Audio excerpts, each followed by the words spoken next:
If you're interested in getting started with sewing, you definitely want to watch this.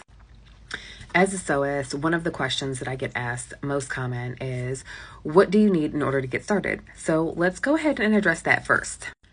Go ahead and grab a pen and a piece of paper because you're going to want to write some of this down, okay? Okay, we're back. So what do you need to get started? The first thing is obviously a sewing machine. You don't need anything fancy, you just need something basic. The best place to find these is Facebook Marketplace, or if you have some extra fundulations, go ahead and buy something brand new. Does not have to be expensive. Average price is probably about $100 to $200. I had a Brother Project Runway that I think I paid maybe $150, and that was what I was using up until I moved on to my Bernina. The next thing that you're going to need is a tape measure because you're going to want to make sure that you take your measurements. Okay, so I'm going to show you the important places that you need to measure because I have on this already catsuit seal and it'll be a lot easier. Okay, so here we go. You want to make sure that you measure your upper bust, which is coming around here. Actually, let me grab my measuring tape. Measuring tape. So you want to make sure that you measure your upper bust. So that's coming up over your bust, and this is for measurements for the woman's body.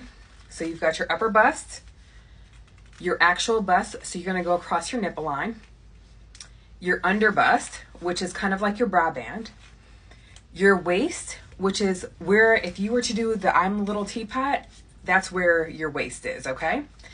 Then you've got your hips, and your hips are going to be the widest area. Now this is tricky because if you're blessed, hello blessing, it's going to be a little tricky, but you still want that measurement nonetheless. Then one of the most uncommon ones that you want to take is your side waist. Your side waist is from your underarm down to where your natural waist is, okay? So make sure you take those measurements, write those down.